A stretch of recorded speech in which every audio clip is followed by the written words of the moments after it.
The mountain wind slipped down into Cinder Hollow like a blade drawn slow, testing every wall it touched.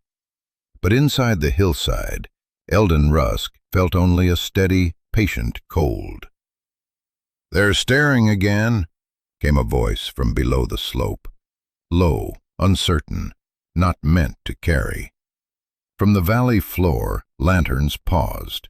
Men stood with hands in pockets, women lingered longer than necessary, all of them watching the veteran who had chosen to bury his house into the mountain instead of standing it proudly against the sky. Eldon stood in the narrow entrance of his half-buried home, stone at his back, earth at his shoulders. A double door set into the slope like a scar the mountain had decided to keep. Behind him, timber and packed soil curved inward, holding the silence the way a clenched fist holds breath. Snow had not yet settled, but it was practicing. It was early winter, and Eldon had lived here just long enough for rumors to harden into ridicule, long enough for laughter to replace curiosity, long enough for people to decide he was afraid. Let them think it, Eldon told himself, fingers resting briefly on the thick fur of the German shepherd at his side. At 50, he trusted warning signs more than opinions. He trusted the land. He trusted preparation. What he did not know, what none of them knew, was how soon the mountain would close its doors, or how desperate those watching would become when it did. Snow lay thin and restless over Cinder Hollow, the kind that did not yet bury the land, but warned it was learning how, drifting sideways under a mountain wind that never asked permission and never apologized. Eldon Rusk entered the valley at first light, his boots crunching softly over frozen ground, the leather worn smooth by decades of marching that had ended long before his body believed it. At 50, he stood just over 6 feet, broad-shouldered but slightly stooped, as if the years had learned where to press. His face was cut with sharp angles, cheekbones high and weathered, his jaw heavy beneath a close-trimmed gray beard that never grew long enough to soften him. His eyes were a pale, unsettling blue, the kind that looked through weather instead of at it, always measuring distance, sound, and risk. He wore no uniform now, only a thick wool coat patched at the elbows, canvas trousers, and gloves mended too many times. But the discipline of his former life clung to him like a second skin. At his side moved Varick, a full-grown German shepherd, nearly 7 years old, black and sable, with a broad chest and intelligent dark eyes. The dog walked slightly ahead, head low, nose testing the air, ears rotating independently, like instruments tuned to a language humans had forgotten how to hear. Cinder Hollow was not a town so much as a pause in the mountains. A dozen wooden structures clung to the valley floor and lower slopes, their walls vertical and exposed, roofs pitched steeply as if already afraid of what winter might pile upon them. Smoke rose from a few chimneys, thin and uncertain. Eldon stopped where the valley narrowed and studied the land the way other men studied faces. He did not see beauty first. He saw direction, wind, drainage, shadow. The northern ridge rose like a clenched fist, its dark pines warning of cold that would come down hard once snow deepened. The southern slope, by contrast, was gentler, its face open to the low winter sun, its earth firm and well-drained. Eldon felt his chest tighten, not in fear, but in recognition. His pulse slowed. This place made sense. The war had taught him to distrust open ground, to fear exposure more than confinement. In the years since his discharge, that lesson had followed him everywhere. Houses with thin walls and wide windows unsettled him. Wind rattling loose boards could send his heart racing before his mind had time to intervene. He slept lightly, woke often, always listening for what might change without warning. People mistook his vigilance for aloofness. They mistook his silence for pride. But it was neither. It was survival, refined until it looked like choice. Varick paused where the slope began to rise and looked back at him. Eldon nodded once. They climbed. By midday, Eldon had chosen the spot. A shelf cut naturally into the hillside, facing east-southeast, sheltered from the worst of the northern wind. He set down his pack and tools and began marking lines in the frozen soil, movements deliberate, methodical. He worked alone, but not unnoticed. By afternoon, figures had begun to gather at a distance. Men from the valley, drawn by curiosity and the novelty of someone working uphill when everyone else built below. They leaned on fence posts and sled handles, coats buttoned tight, faces ruddy from cold. Among them was Calder Wynne, the blacksmith, a thick-necked man in his early 40s with forearms like iron bars and a confidence that came from muscles more than thought. His beard was dark and untrimmed, his laugh loud, and he had never known a winter that forced him to question what he believed about strength. "He's digging himself a grave," Calder said, not unkindly, though the humor came easy. A few men laughed, others simply watched. Eldon heard them, but did not turn. The sound of mockery was familiar.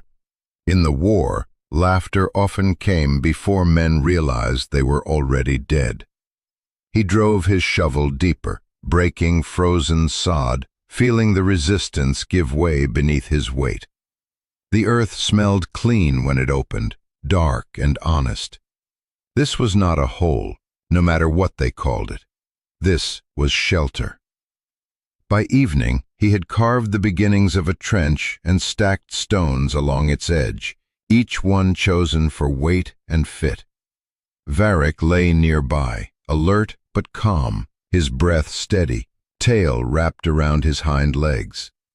When the sun dipped behind the ridge and cold sharpened, Eldon gathered his tools and headed down toward the cluster of buildings that passed for a town.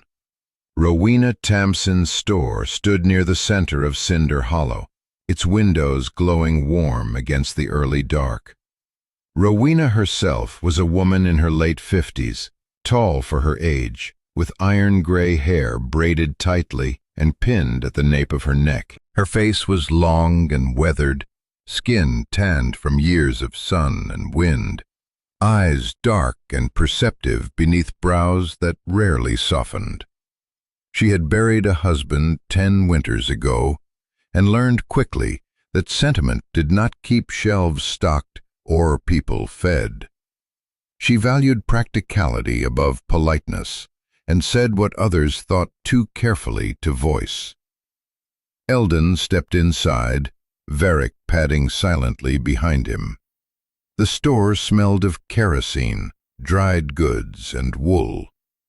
Rowena looked up from her ledger, took in Eldon's broad frame, the mud on his boots, the dog at his side, and nodded once. "You're the one on the hill," she said. It was not a question. "That's right," Eldon replied. His voice was low, steady, carrying no need to persuade. Rowena closed her ledger and leaned her forearms on the counter. "People are talking," she said. "They think you've lost your sense, building into the slope like that. A man your age ought to want something solid, upright, civilized." Eldon considered her words, then shook his head slowly. "A house doesn't need to look right," he said. "It needs to work when the weather stops caring what we think. Rowena studied him, searching for bravado and finding none, only fatigue and something quieter beneath it. "Winter here isn't polite," she said. "It takes what it can." "I know," Eldon answered. His hand rested briefly on Varric's head, fingers brushing the thick fur between the dog's ears. Varric looked up at him, then back toward the door, as if already tracking the wind outside. Rowena followed the gesture, then exhaled through her nose. "Well," she said, straightening, "you'll find no credit from me if that hill collapses on you. But you won't find ridicule either." "That's more than enough," Eldon said. When he left the store, night had settled fully. The wind had picked up, snow whispering across the ground in thin sheets. Eldon climbed back toward the hillside, lantern swinging in his hand. Varric moving confidently ahead, choosing the path by instinct. Above them, the slope waited, dark and patient. Eldon paused at the edge of his marked lines and looked out over Cinder Hollow. At the upright walls, the exposed roofs, the thin line of smoke already fighting the cold. He felt no triumph, no defiance, only resolve. He would build here, into the land, not against it. Let them laugh. Winter would speak soon enough. Eldon Rusk began building before the valley had fully decided whether it approved of him. The days shortened, the light turning sharper and more selective, and the wind developed habits, arriving at the same hours, from the same angles, testing the land the way a predator tests a fence. Eldon worked within those habits, not against them. He dug shallow trenches first, not for walls, but for water, carving channels that would guide melt and rain away from the future doorway.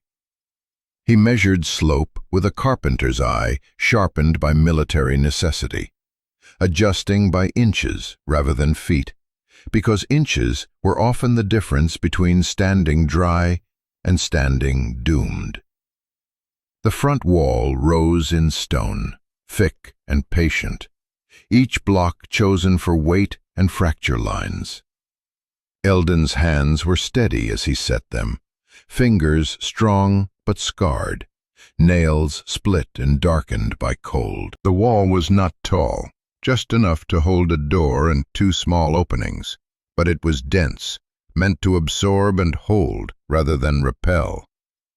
Behind it, he framed the skeleton of the house in timber hauled from lower elevations, logs squared by hand, joints fitted tightly enough that the wind would have to argue its way through. As the frame took shape, Eldon began the work that drew the most attention, banking earth up along three sides, shoveling soil back against the walls, tamping it down in layers until the structure looked less like a building and more like a deliberate scar in the hillside.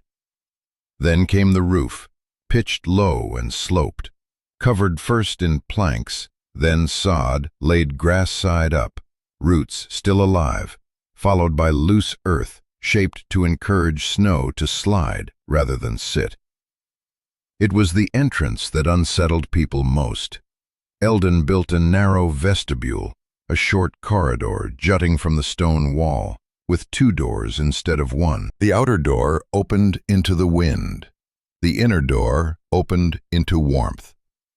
Between them, a space just large enough for a man and a dog to stand, to pause, to let the air settle before allowing it inside.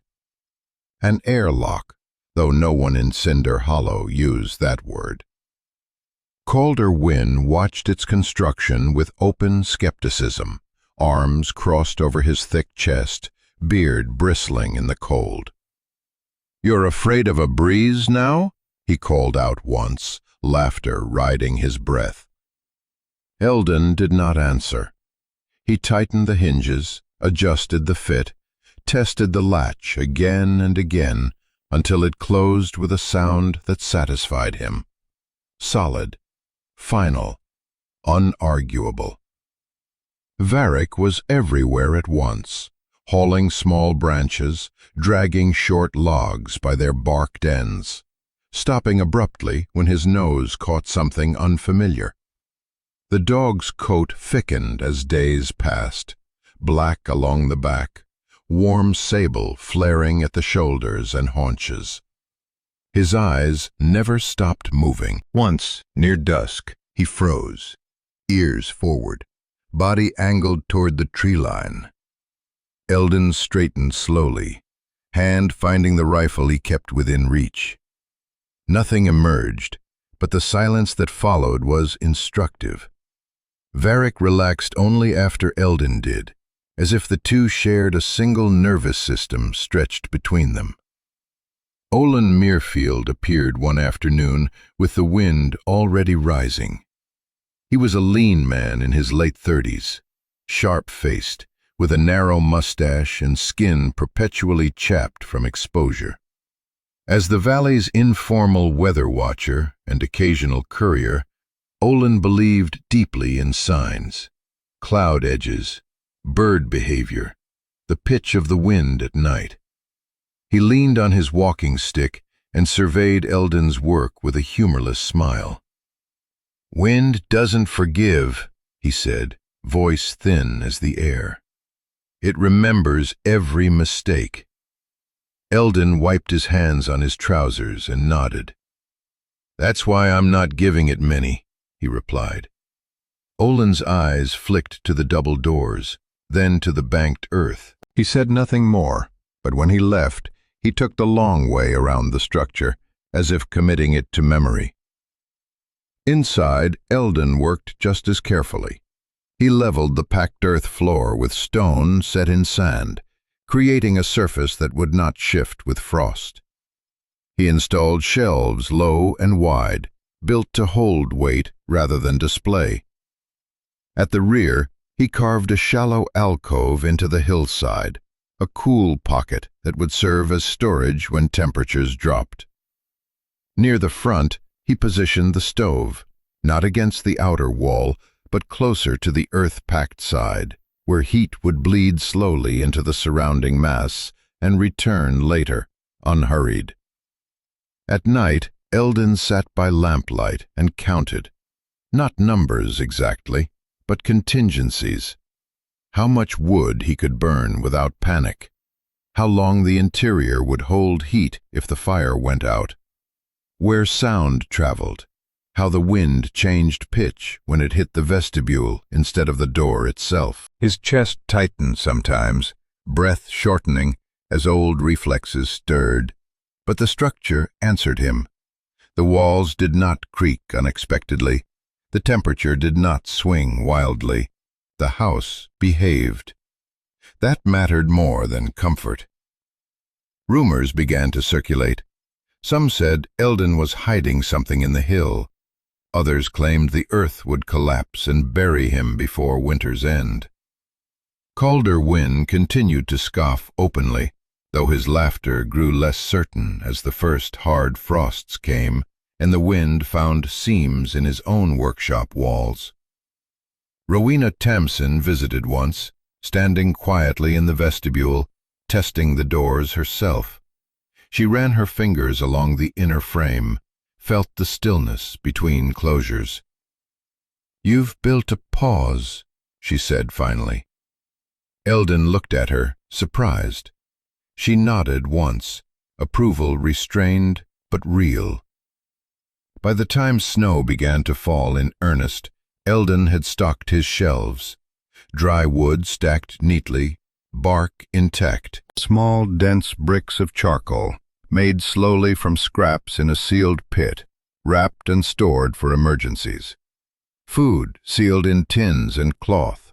Water containers filled and placed where freezing would be slowest. He did not announce these preparations. He did not invite comment. He simply continued, each task closing another gap between him and the chaos he knew winter could become.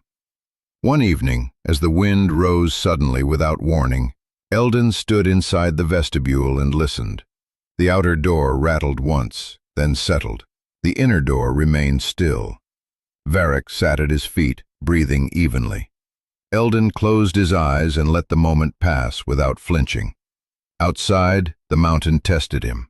Inside, the house answered back. Snow arrived before Cinder Hollow felt ready to admit it was afraid. It did not fall gently at first, but sideways, carried on narrow mountain gusts that slipped through the valley like scouts sent ahead of something larger.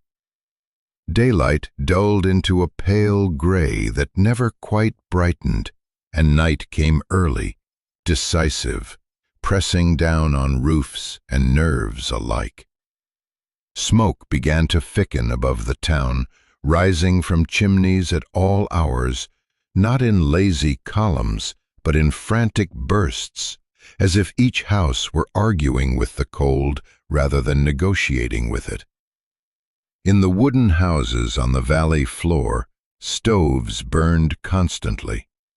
Men woke at night to feed fires, their hands stiff and cracked, their sleep broken into useless fragments. Walls popped and groaned. Cold crept in through seams no one had noticed in summer. Calder Wyn's forge glowed late into the night. The blacksmith's broad shoulders hunched as he worked longer hours, partly for warmth, partly because he did not yet trust stillness. His beard was rimmed with frost more often now, his laughter rarer, sharper when it came, as if forced. Up on the hillside, Eldon Rusk watched the season change with a quiet attentiveness that unsettled anyone who noticed. Inside his bankhouse, the temperature shifted slowly, almost politely, the earth around him absorbing the cold like a held breath. He lit the stove at the same times each day, never letting it rage, never letting it die too completely. The fire was a conversation, not a battle. Varric slept close, his large body pressed against Eldon's boots when the man sat at the table, or curled near the stove at night, radiating a steady, animal warmth. The dog's coat had thickened further, his sable markings dark and rich, his eyes bright and watchful, even in rest. Eldon felt the difference keenly. The tightness in his chest still came, but it did not spiral as easily. The house behaved predictably. Wind struck the outer door, rattled it once, then lost interest. The inner door remained still. That pause between cold and shelter mattered more to Eldon than comfort ever could. It gave his mind time to catch up with his body. In town, however, the mood shifted. The early snow was wet and heavy, clinging to roofs instead of sliding away. One night, after a long day of wind-driven flurries, a dull cracking sound echoed through Cinder Hollow, followed by a collapse that woke half the valley. The communal woodshed, an ungainly structure hastily built in late summer, gave way under the weight. The roof folded inward, timbers snapping, snow pouring down like a verdict. By morning, the shed was half buried, its carefully stacked firewood crushed and soaked, bark stripped away by ice and pressure. Men gathered around it in stunned silence, boots sinking into slush. They dug frantically, pulling out logs that steamed briefly in the cold air before revealing their uselessness. Wet wood hissed and smoked when brought near flame, refusing to catch. The laughter that had once followed Eldon's hillside work did not appear that morning. Instead, there was a brittle edge to every conversation, voices pitched too high, too fast. Rowena Tamsin stood apart, arms folded tight across her heavy coat, gray braid tucked beneath a wool cap.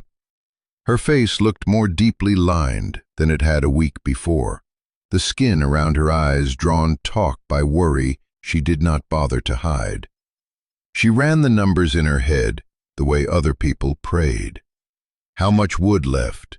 How many households depended on the shed? How many nights until the temperature dropped further? When Eldon came down to trade for lamp oil and salt, she studied him longer than usual. "That hill of yours," she said quietly, keeping her voice low. "It's holding?" "It's holding," Eldon replied. No pride in it, just fact. She nodded once, lips pressed thin. "Good," she said. "Someone should be." Not far from the valley center, along the narrow creek that cut through the lower edge of Cinder Hollow, Ira and Morel Lorne were discovering how quickly optimism could freeze. Ira was 27, tall but underfed, with narrow shoulders and a patchy brown beard that never seemed to grow evenly. His hands were clever but soft, unused to sustained cold. Morel, a year younger, was small and sharp-eyed, her dark hair kept braided tight beneath a scarf, her skin pale from too many days spent indoors worrying. They had arrived late in the season, full of plans and borrowed confidence, building a modest frame house near the water without fully understanding how wind tunneled through the creek bed at night. Their woodpile was small. Their stove was new and inefficient. And now, with the communal supply compromised, they found themselves counting logs with the same dread Eldon recognized all too well. One evening, as snow whispered steadily down, Eldon noticed Varric stiffen near the outer door. The dog's ears angled toward the valley, head tilting slightly. Eldon felt it then, too. A change, subtle but unmistakable. Not in temperature, but in sound. The way voices carried differently, the way silence stretched longer between gusts.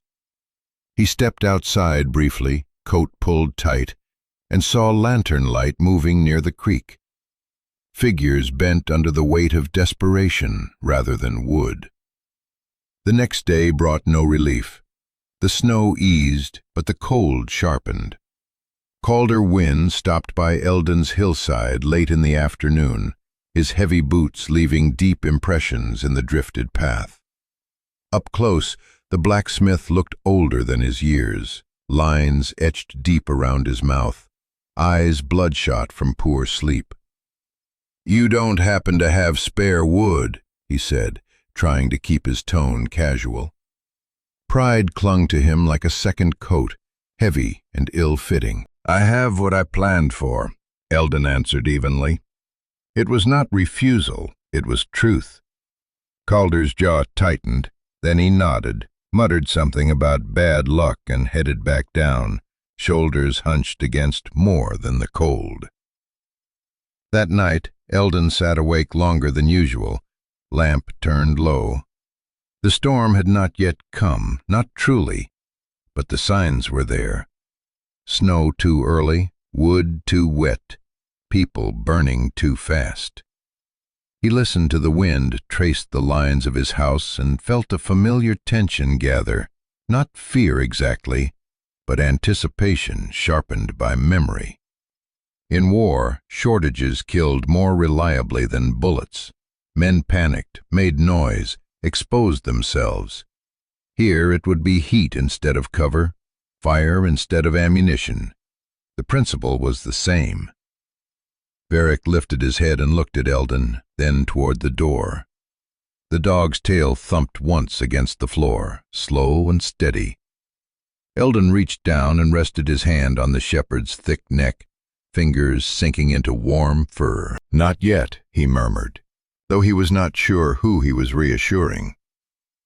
Outside, Cinder Hollow burned through its reserves, log by log, laughter replaced by calculation. Snow continued to fall, indifferent to human schedules.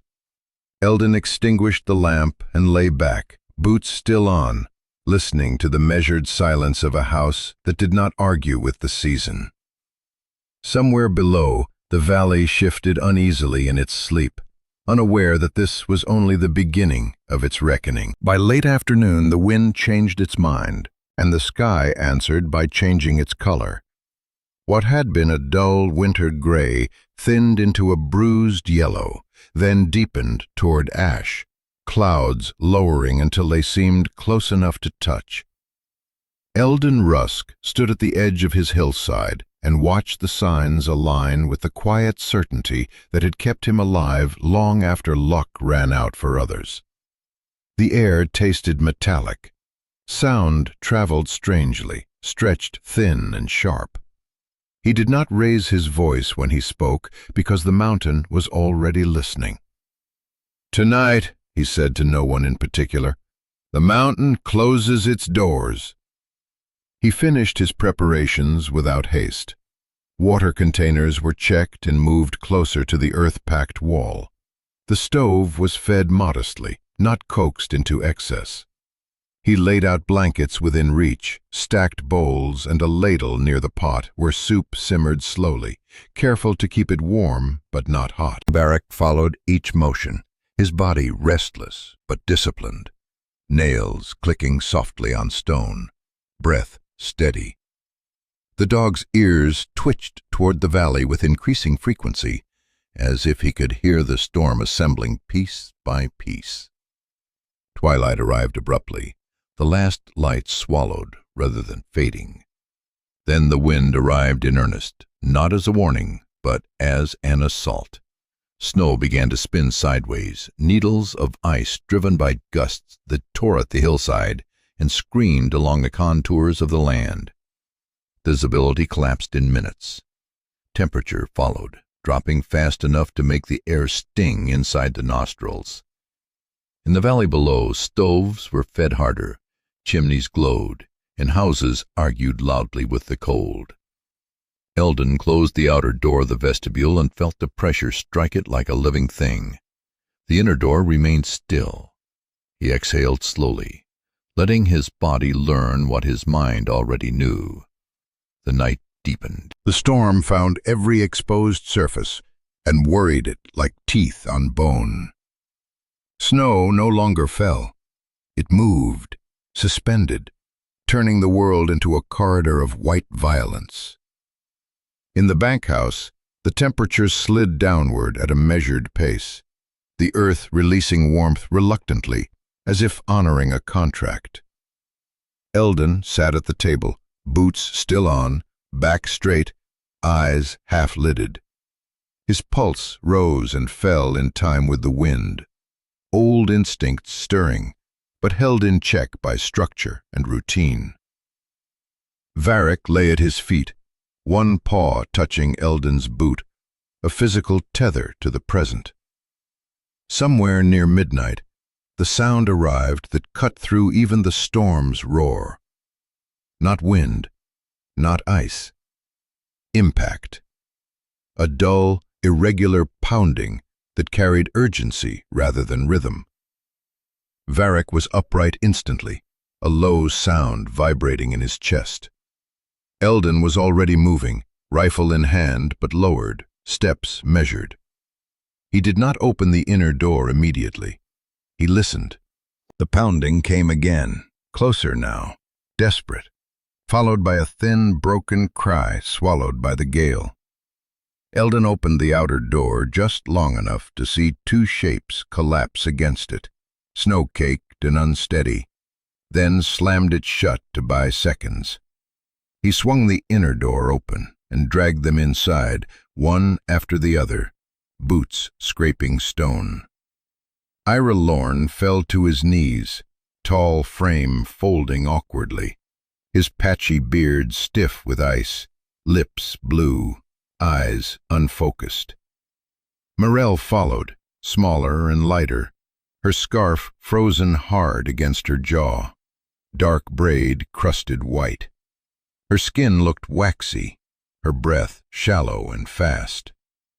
The vestibule filled briefly with screaming wind before Eldon sealed the inner door, plunging the space into a sudden, startling quiet. "Easy," Eldon said, voice low and steady.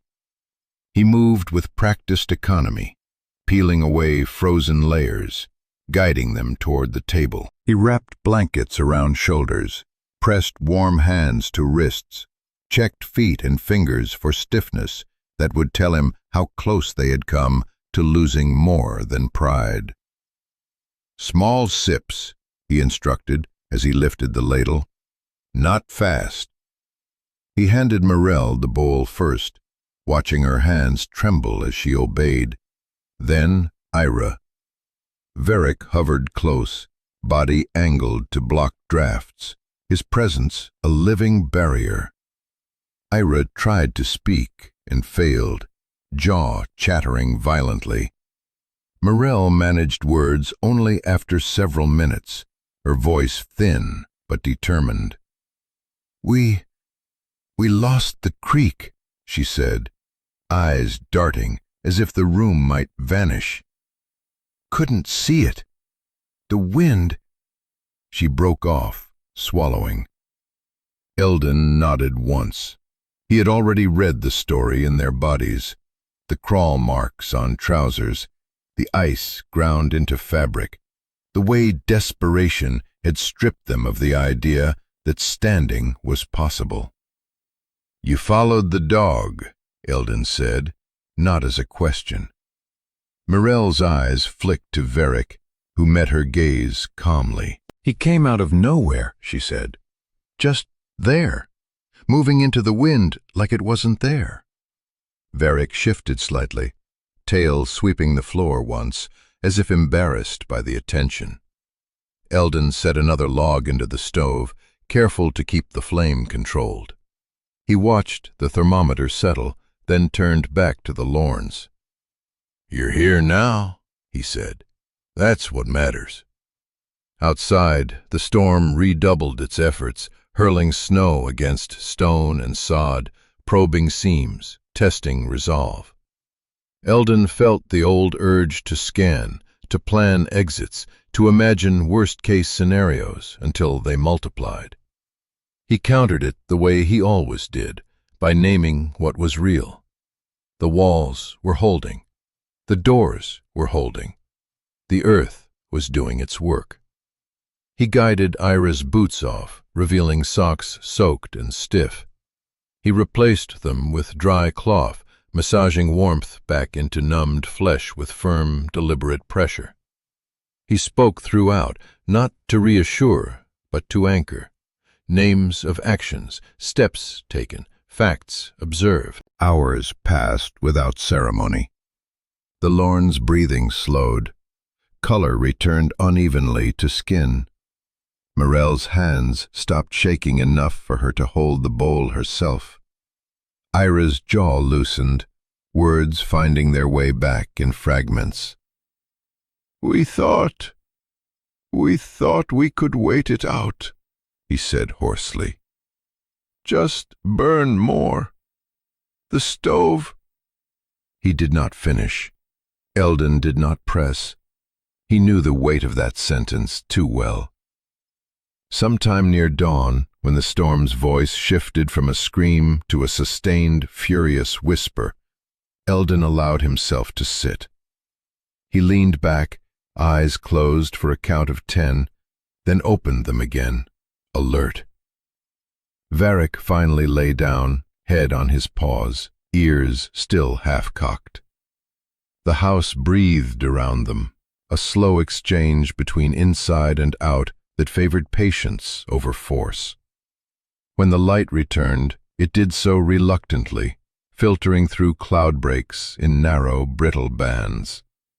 The wind eased just enough to make the quiet feel louder. Eldon opened the outer door a fraction and peered into a world reshaped.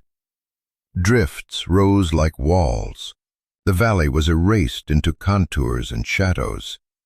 He closed the door and turned back to the table. "You'll stay until you can walk straight," he said simply. There was no room for argument in his tone. Morel nodded, tears freezing on her lashes before she could wipe them away. Ira bowed his head, shoulders sagging as the last of his resistance drained. They did not thank him, not yet. Gratitude would come later, after the shaking stopped. Eldon understood the timing of such things. As the morning wore on, the storm continued its slow retreat, leaving behind a silence heavy with consequence. Eldon fed the stove sparingly and watched the thermometer hold. He listened for cracks and found none. He checked the doors and found them true. Outside, Cinder Hollow lay stunned, its laughter buried beneath drifts and doubt. Inside the bank house, the earth kept its promise, and a quiet truth settled among them. Survival did not belong to the loudest voice or the tallest wall. It belonged to the patient, to the prepared, to those willing to be mocked until the mountain decided otherwise. 3 days passed before the storm loosened its grip enough to be called an ending. When the wind finally fell to a bitter hush and the sky cracked open into a hard, colorless blue, Cinder Hollow revealed itself like a body uncovered after fever. Snow lay sculpted into walls and hollows, bending fences until they disappeared, swallowing paths that had once pretended to be permanent. A few roofs had collapsed inward, their timbers snapped by weight rather than age. Black scars marked places where stoves had been fed too eagerly, sparks carried into rafters by panic. Men and women moved slowly through the wreckage, wrapped in layers that smelled of smoke and fear, counting fingers and toes before they counted losses. Eldon Rusk waited until the valley could see again before opening his outer door for more than a breath. The bank house had held as it was meant to, earth and stone working together in quiet cooperation. Inside, the temperature remained steady enough to dull the memory of the night's violence. Ira and Morel Lorne slept on pallets near the rear alcove, their color improved, their breathing even. Varric rose when Eldon stood, stretching long and deliberate, coat shedding clumps of dried snow. The dog's dark eyes followed Eldon as he stepped into the pale morning, head tilting as if measuring a world that looked familiar and wrong at the same time. News traveled up the hillside on careful feet. Rowena Tamsin arrived first, boots crusted white, gray braid tucked beneath her hat, ledger tucked under one arm, as if numbers could still impose order. She looked thinner, the lines around her eyes sharper, but her gaze was clear. "We've counted," she said without preamble. "Who's standing? Who isn't?" She did not say names aloud. Eldon did not ask for them. She handed him a folded sheet, a list written in her tight, disciplined hand. Houses needing help, roofs needing shoring, families without dry wood. Eldon scanned it once and nodded. "We'll start where the cold will kill fastest," he said. Rowena's mouth tightened, then eased. She had expected debate. There was none. Calder Wynne came later, climbing the path with a stiffness that had nothing to do with age. Up close, the blacksmith's confidence looked like something recently broken and set badly. His beard was rimmed with frost that had melted and refrozen, his eyes bloodshot, his hands trembling despite their size. He did not laugh. He did not joke. "My forge roof caved," he said finally, staring at the banked earth rather than Eldon's face. "And I burned too hot, nearly lost it all." He paused, swallowed. "You were right." The words tasted unfamiliar. Eldon let them fall without comment. Vindication was loud.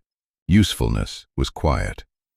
They worked in daylight that never warmed. Eldon showed what he had built. not as a spectacle, but as instruction. He demonstrated the vestibule first, opening the outer door and closing it again, letting the wind expend itself against wood and hinges. Only then did he open the inner door, revealing warmth that had not been robbed by surprise. "Pause," he said. "Always give the cold a place to stop." He traced the line of the earth bank with a gloved hand, explaining how soil slowed loss, how weight steadied temperature. He spoke of dry wood and wet, of bark and grain, of how charcoal could coax flame from sullen logs when panic tempted people to overfeed stoves. He spoke slowly, without flourish, letting questions find him rather than chasing attention. People listened differently now. There was no laughter in it. There was calculation and something like humility.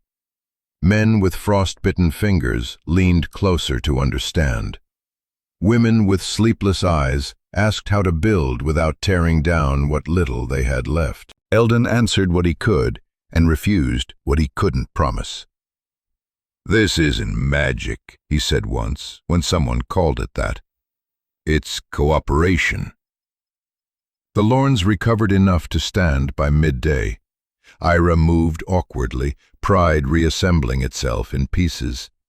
Mirelle kept her scarf tight, eyes scanning the valley with a new wariness.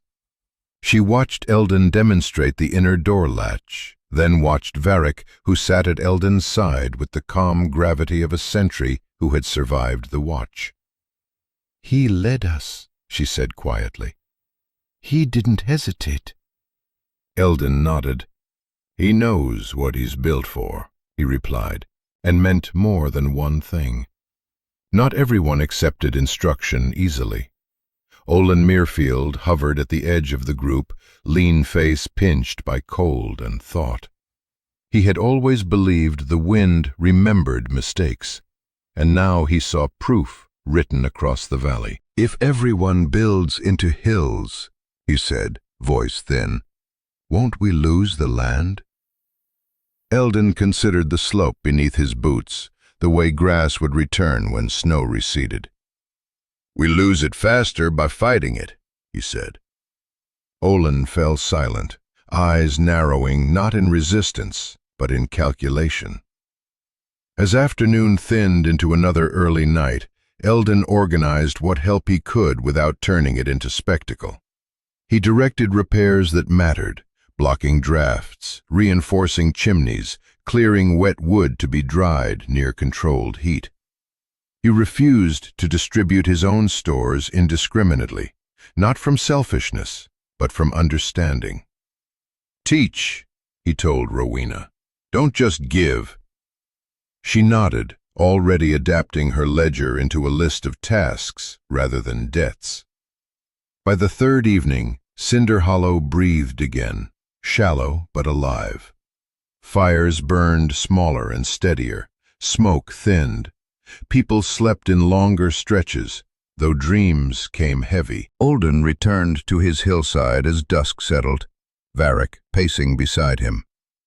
From above, the valley looked subdued, humbled into shapes that made more sense. Eldon stood for a long moment, feeling the familiar pull of memory. The night watches, the counting, the vigilance that never fully released its grip. He let it pass without feeding it. The house behind him was proof that some battles could be avoided altogether. When the Lornes came to say goodbye, they did not offer thanks the way stories expected. Ira cleared his throat and said, "We're building a pause," as if the words were fragile. Mirelle nodded once, eyes bright with a resolve that had been forged quickly and painfully. Eldon inclined his head. Varric wagged his tail once, slow and dignified. Snow began to melt in narrow rivulets along the slope, water finding the channels Eldon had cut months ago. It ran harmlessly away, obeying plans laid without applause. Olden closed the outer door, then the inner, sealing the quiet back inside. The lesson had been delivered without ceremony, and it would be remembered not because it was spoken loudly, but because it had worked when noise failed. Eldon Rusk never set out to prove anyone wrong. He did not build into the hillside to win arguments, silence laughter, or teach lessons. He built because he knew what happens when people trust appearances more than reality, pride more than preparation, noise more than understanding. The storm did not change Cinder Hollow. It revealed it. It revealed which choices were made for comfort and which were made for survival. It revealed that strength is not always tall, loud, or admired. Sometimes strength is quiet. Sometimes it looks strange. Sometimes it is buried beneath earth and patience, waiting to be tested. In everyday life, storms do not always arrive as snow and wind. They come as sudden illness, as loss, as loneliness in old age, as moments when the world turns colder than we expected, faster than we prepared for. This story reminds us that wisdom often wears the face of simplicity, that preparing calmly, consistently, without applause, is an act of courage, that helping others does not require speeches, only doors that open at the right time, and that being mocked today does not matter if your choices allow you to stand tomorrow. If this story spoke to you, if it reminded you of your own winters, past or still to come, please take a moment to share it with someone who may need it. Leave a comment below and tell us where you are watching from, or what part of the story stayed with you the longest. And if you believe stories like this still matter, consider subscribing to the channel so we can continue sharing quiet stories of resilience, loyalty, and humanity. May God bless you and your loved ones. May He grant warmth to those facing cold seasons, strength to those rebuilding, and peace to those who carry old storms inside their hearts. And may you always have a place of shelter, whether built of wood, earth, faith, or kindness, when the wind begins to rise.